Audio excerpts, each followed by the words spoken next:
जमलेल्या सर्व मंडळींचे मी आभार व्यक्त करतो। त्यांनी वेळ काढून माझ्या इथे सत्कार केला आणि सगळे उपस्थित राहिले। मी अक्षय जाधव आता जिल्हा परिषद जालना आरोग्य सेवक म्हणून रुजू झालो। तसंच माझं अजून 4 ठिकाणी पण सिलेक्शन झालेलं आहे। जिल्हा परिषद पुणे लिपी म्हणून झालेलं आहे आणि लातूर महानगरपालिकेत सुद्धा लिपी म्हणून सिलेक्शन झालेलं आहे आणि तुळजापूर तालुक्यात असिस्टंट सिक्युरिटी प्रोफेसर म्हणून सिलेक्शन झालेलं आहे। तर मी फक्त तुम्हाला एवढं सांगू इच्छितो की अभ्यास करत राहा, कुठल्या ना कुठल्या तरी पदावर तुम्ही पोहोचता। फक्त एक पदावर गेला की अभ्यास करू नका, मोठ्या मोठं पद मिळवण्यासाठी प्रयत्न करत राहा। आजच्या कार्यक्रमाचे आयोजक रितेश आर्मीचे सीएमडी बाबासाहेब माननीय बाबासाहेब ठाकरे यांनी मला इथं निमंत्रित करून माझा सत्कार केला, त्याबद्दल मी त्यांचे आभार व्यक्त करतो आणि माझी धन्यवाद।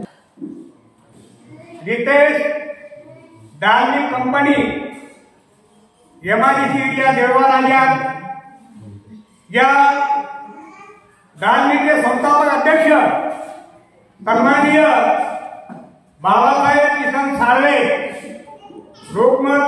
लोकमतचे पत्रकार, त्यांच्याकडे ग्रामीण क्षेत्र पत्रकार आहे आणि त्यांच्या साथीला त्यांच्या सहयोगी गंगारामबाई बाबासाहेब साळवे यांच्या संघटनेतून बरेच दिवसापूर्वी मी पाहतो आहे या शिक्षकी पेशामध्ये असताना मित्र बाबासाहेब किसन साळवे हे खरोखर ग्रामीण भागातून वर आलेले आहेत आणि एक धडपडत नेतृत्व संपूर्ण ते देवळाला साहेब सुराच्यांचं गाव आहे, तरी सुद्धा त्या गावामध्ये त्या परिसरातील सर्व सामाजिक क्षेत्रामध्ये जी मंडळी असतील या सर्वांचा त्यांनी खरोखर एक विश्वास चांगल्या प्रकारे संपादन केलेला आहे आणि त्या विश्वासामुळे या परिसरामध्ये खरोखर त्यांनी चांगलं नाव कमवलेलं आहे।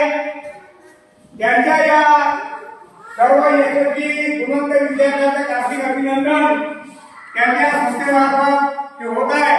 या कार्यक्रमाचे अध्यक्ष सन्माननीय देवानंद कृषी अधिकारी सन्माननीय कच्चे साहेब, व्यासपीठावरील सर्व मान्यवर आणि आपण या ठिकाणी आपल्या पाल्याचा या ठिकाणी स्वागत होत आहे, त्यासाठी सर्वजण मोठ्या हिरिरीनं आनंदाने या ठिकाणी उपस्थित झाला।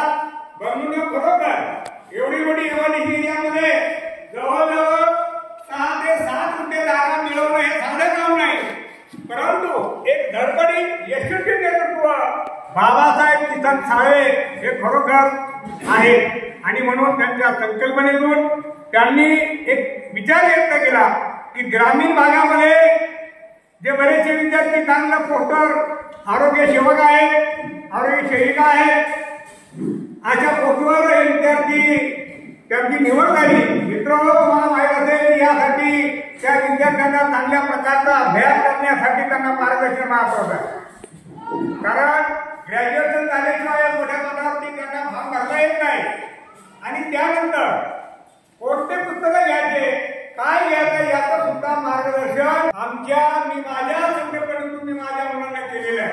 मित्र, शिक्षकी पेशामध्ये काम करत असताना सर्व समाजातील मी निर्णय पाहतोय, मित्र सामाजिक शैक्षणिक क्षेत्रातील मंडळी पाहतोय, खरोखर चांगल्या प्रकारचं काम आपल्या या ठिकाणी केलेलं आहे।